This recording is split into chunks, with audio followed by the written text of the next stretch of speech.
Hello everyone, and this is my review for Monday Night Raw on January 16, 2017. And well, they start out the show with a quite lengthy, but what I would consider a decent promo, a really good promo in the terms of setting up things towards the Royal Rumble. They start off with Roman Reigns coming out cutting his promo on the Rumble match. He gets interrupted by Paul Heyman, warning everybody that Brock Lesnar's in the building and everything like that, and the calm before the storm is about to happen. In cutting his promo, this brings out Jericho and Owens, and like everybody was cutting their promos towards the Royal Rumble, and that's what this show felt more of. Was more of a promo for the Rumble than it was anything else. Like matches wise, you do get matches throughout the entire show, and you get a couple of really good ones in there. But like match quality wise, you don't necessarily get that. You get more promo stuff towards the Rumble, and everything in that sense on this show. And what I felt with this opening segment came off rather good. Initially, it was like, okay, here we go again. It's Jericho, it's Owens, it's Reigns, it's Rollins. Okay, now Strowman gets involved. Alright, so it's a little bit different there, but you're still getting like that big combination in there. What I liked in there is that when Brock Lesnar comes out, eventually Brock Lesnar comes out after Strowman's out there, and he's having like a stare down with Roman Reigns and everything in that sense. And just like to get the brawl started, instead of it being like Owens attacking Reigns or Rollins or Jericho or one of them attacking each other, no, it's Sami Zayn who had like no intro, no nothing, just dashes into the crowd and attacks Strowman, and they all start going at it, and eventually Brock Lesnar clears the ring, and you have like a quick stare down with him and Sami Zayn before he suplexes Zayn like out of his boots and everything in that sense. And you have a quick stare down with him and Strowman, which the crowd pops big for at that time as well. And like you're getting some good stuff here, and I felt they started off the show rather good with this, and ending it with the aspect of Lesnar F5ing Roman Reigns. That wasn't a bad way of doing it. Like it teases enough, saying like, oh, well, it could be Lesnar and Reigns. It could be this and this and this and this, and everything in that sense. And you have a decent amount of teases in there, and I thought it came off. It came off rather well, in all honesty, and it does lead to a six-man tag match at the end of the night, which I'll talk about a little bit later.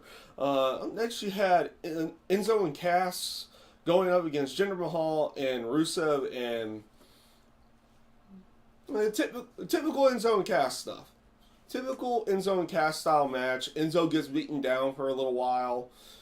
And, well, actually, there was a quick hot tag to Enzo in there. Like, Cass did get beaten up for a little bit, but then it kind of went typical fare with Enzo getting beaten down, Cass getting the tag, and eventually them going over with Enzo pinning Jinder Mahal in this match. It's really interesting to see where they're going with Rusev right now. It feels like he's just kind of meddling around in the mix, and he's not necessarily doing much of anything now, where he was doing a good chunk of stuff later, not later on the show, but like later last year and everything in that sense. But now he's just kind of meddling around waiting for something to do, and he's just working this program with Enzo and Cass now, and you still don't really feel like Rusev's the heel in this entire thing, because just the way that it all played out. Yeah, it was like, yeah, he beat down the fan favorite of Enzo and Cass, Enzo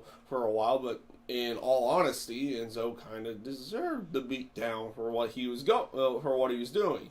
Sure, they tried to play it off, this storyline starting as like a complete misunderstanding and Rusev just going ballistic about it, but what guy is not going to go ballistic when he finds another man trying to go after his wife in some way, shape, or form? It's just one of those things. It's a storyline that could probably end now, and they could go different routes. It just, for the sake of it at this point, they need to probably go different routes with it. And I mean, we'll see if they continue on with it. Personally, I don't want them to continue on with this storyline, though it is getting Jinder Mahal at least some kind of TV time in some way, shape, or form. They're actually using him, unlike Kurt Hawkins on SmackDown. They bring him back in, they don't use him at all. At least they're using Jinder Mahal in some way, shape, or form now, even though it is a job guy in the sense of everything. Next thing to really talk about, cruiserweights. There was a lot of cruiserweight action throughout the entire night here. They started off with Arya Daivari going up against Lince Dorado, and you had Jack Gallagher on commentary promoting the I Forfeit match for the next night on 205 Live. The match between Lince Dorado and Arya Daivari I thought was a relatively decent match. It wasn't anything special, and it did what they needed to do with Jack Gallagher and Daivari going into the 205 Live match, and it was a fine segment. It came off rather well in the end, and we'll see where we'll see a little bit later. I know I don't typically do reviews of 205 Live. I try to watch it as much as I possibly can, but you know, it's something to look forward to going into 205 Live. I like Jack Gallagher, and Arya Daivari's been playing off quite well as a heel in this case as well to go along with everything. Up next, you're going to have a match with Tony Nese and Rich Swann, but Neville attacks Rich Swann as they're showing like little video package and everything, and they like both of them just kind of go to town on it. I like the aspect that Tony Nese is trying to insert himself into the picture by continually, like, they're kind of Neville was like, no, he's mine, and then Tony Nese would just attack him again in every way, shape, or form, and he was trying to get in the way of everything.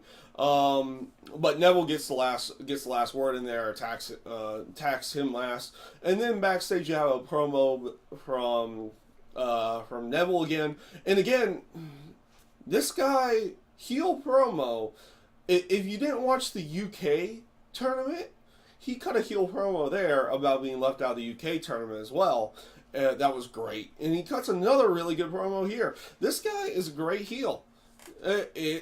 Like, his initial moveset always said he was a face in some way, shape, or form. But, like, he has transitioned very well into a heel. Like, he's even changed up the moveset to where he doesn't necessarily do a lot of high-flying stuff. He does something every now and again, but he keeps it ground-based, and he also does submission moves now and everything towards that sense. He plays a heel really well, and I'm enjoying the heel character. He comes off as a guy who's just slighted, bitter, and someone you just necessarily don't like in some way, shape, or form. He comes off great as a heel, and you know, even with the aspects that he does have like a beef of the terms of being forgotten about and everything in that sense, like, he plays it off very well, and I've been enjoying his stuff in the terms of him playing the heel. Up next, in the terms of the cruiserweight action, you have one more match. You have Cedric Alexander going up against Ryan Kendrick. They're still playing off the aspect of Alicia Fox. After the match on 205 Live with Cedric Alexander and Noam Dar, Alicia Fox helps Noam Dar, and then Cedric Alexander breaks up with her, so she like goes ballistic and everything in that sense. And then Alicia Fox, you know, playing it off as like she's gone completely nuts, goes out there during the match with Cedric and Kendrick, and helps out Cedric Alexander to get the win and everything in that sense. It's like she gets in the ring, she's like, oh, forget, like, she wants to hug, and like Cedric fakes out the hug and just ducks and walks away, like he doesn't want anything to do with her, because like, okay, we're done with this. And they even have another backstage promo where she kind of like is calmly saying, I don't want to talk about it. And then the interviewer's like tries to poke again, and she goes ballistic, and then calms back down. Like, they're playing her off as the crazy character at this point. She actually plays it decently. She plays it pretty decently, and it came off. It came off okay. Again, it was another segment that came off okay. I did not mind this, and they did give the cruiserweights a good chunk of segments on the show this week, which was not a bad thing in the end of it. But it did feel more Though the one issue with maybe the cruiserweight action on Raw is that it feels more of a promo for 205 Live than it is for like something that's going to be happening on Raw. At that point, that's like the only slight and down point to it at this point in time. It just feels like it's a promo towards 205 Live. It doesn't feel like it's something that is flowing on Raw. But it was cool that they ended up giving it like three, not more than three real segments with it, and it came off pretty decently in the end.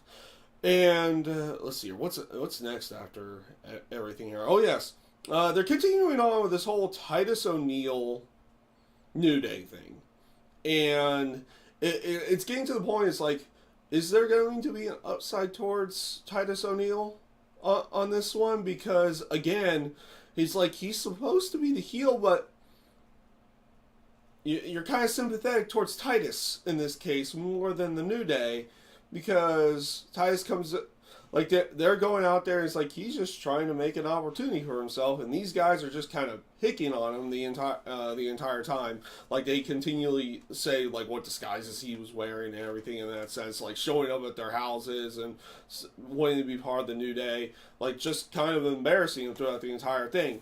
So Big E does eventually, or Titus eventually challenges one of them for one of their Rumble spots, because that was the aspect of the promo, was the New Day coming out there announcing that all three of them were going to be in the Rumble, and that they know it's going to be every man for himself. But then they play it off as like there's no dissension or anything like that, because they were playing it off like Kevin Owens and Chris Jericho. It's like, if one of us wins the Rumble, we all win the Rumble, and we all go for the Universal title and everything in that sense at WrestleMania. So that's how they're playing off everything there.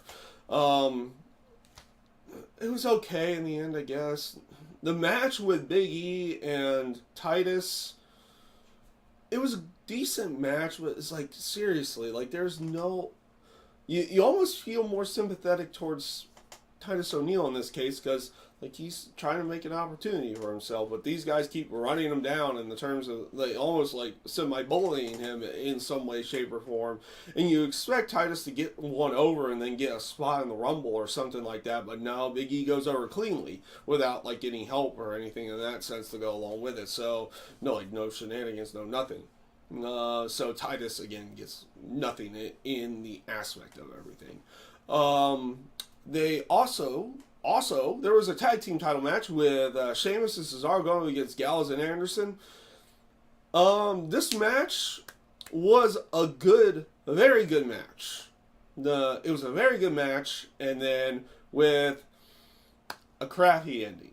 One of those endings, like, really? They're going this way with it? Because Sheamus at the end of the match going ballistic on everybody, and accidentally, well, in the way that they play it off, accidentally knocks out the referee, or knocks down the referee. And this allows for Gallows and Anderson to hit the Magic Killer on Cesaro, and the second referee comes in, counts the pin. New tag champs. No. The original ref waves off him and calls it a DQ.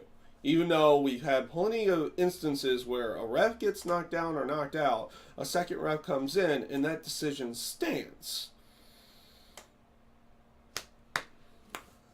Yeah, I was not a big fan of the finish. The match itself was fine.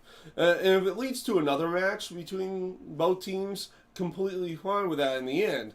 But like, storyline wise, like, wait a minute.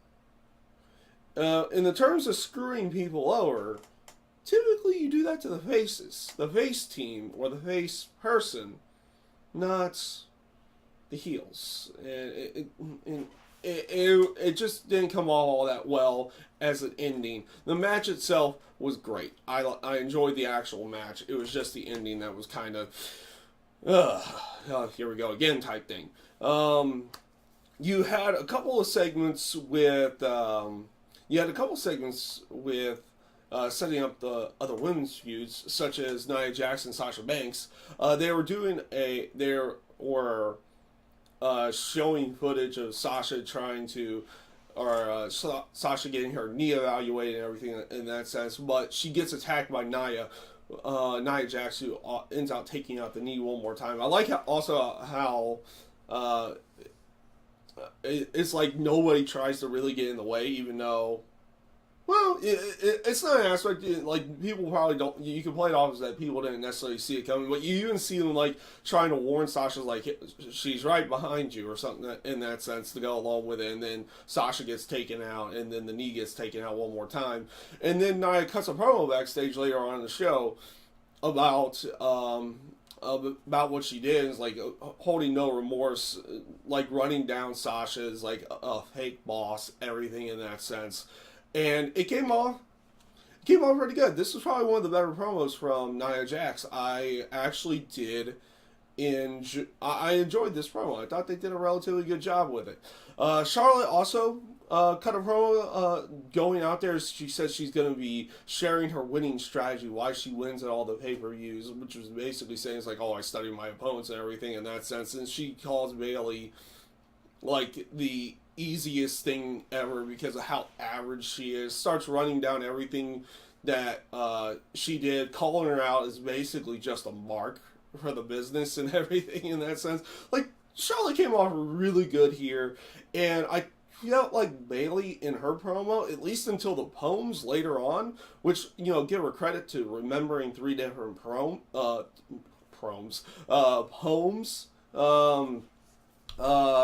there to begin with, but the promo before that, like, saying, it's like, so, which was just her kind of saying, is like, so you're trying to embarrass me with a bunch of video stuff and everything in that sense. Like, yeah, that's exactly what you're going for. You should be embarrassed. Like, no, not really. Type area. It's like Bayley kind of playing off the aspect that she is who she is, and she doesn't care. She likes doing things the way she wants to do them, and the character, like I said, has always come off as kind of quirky, kind of cheesy, kind of corny. So the poems, I guess, in the end, like, yeah, they were cheesy, corny, and in every sense of the word.